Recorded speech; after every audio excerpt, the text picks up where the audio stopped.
Cześć! Chińska pompa już siedzi w Santoemie, także dzisiaj pokażę Wam, jak to finalnie wyszło. Trochę mi to zajęło, bo robiłem to tak naprawdę wieczorami po pracy, ale jest już wszystko gotowe, sprawdzone, także zaczynajmy prezentację.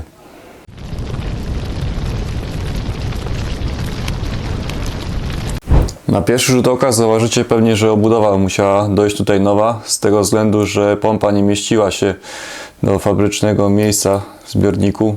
Także jest nowa obudowa i przejdziemy teraz do zobaczenia, jak wygląda w środku.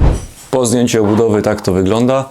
Na pierwszy rzut oka możecie zwrócić na przetwornicę. Była niezbędna z tego względu, że pompa jest zasilana napięciem 12V, także przetwornica jest zamontowana. Następnie powrót cieczy jest zaślepiony, ponieważ nie mieściło się tutaj to wszystko, prawda?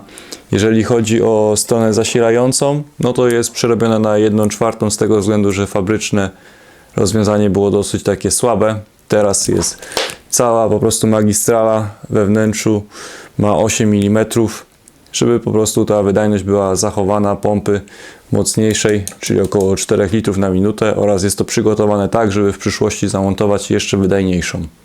Jeszcze jedna taka moja uwaga, mianowicie druga strona, pobór wody w zbiorniku już bezpośrednio w środku został też przerobiony, czyli filterek jest na wąż 8 mm wewnątrz, został rozwiercony ten filterek, wsadzony jest wąż do środka oraz jest to wszystko, że tak powiem, sklejone na stałe, aby po prostu żadne tam paprochy i inne rzeczy nie wpadały do środka. Także pobór jest 8 mm praktycznie od środka, gdzie pobiera wodę, aż na wyjście do ssawki albo lansy. Taki mały spoiler również będzie, mianowicie zrobiłem sobie fajny wąż odporny na 20 barów oraz temperaturę 100 stopni w bardzo fajnych pieniążkach, także zobaczycie to w kolejnym materiale. Przejdźmy do testu wydajności.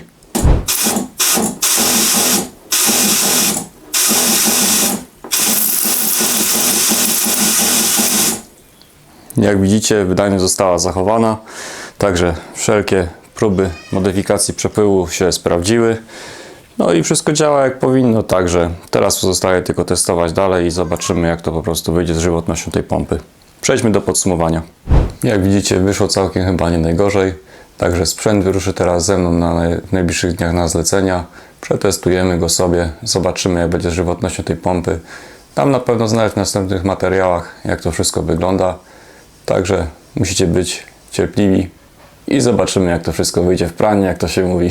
Jakbyście chcieli poznać, jak wygląda taki właśnie montaż pompy, krok po kroku, po kolei, z częściami, żebym pokazał, jakie trzeba kupić i tak dalej. Napiszcie o tym w komentarzu, jak się zbierze dostateczna ilość osób, no to na pewno zrobię takie wideo. A teraz to już wszystko, do zobaczenia, cześć!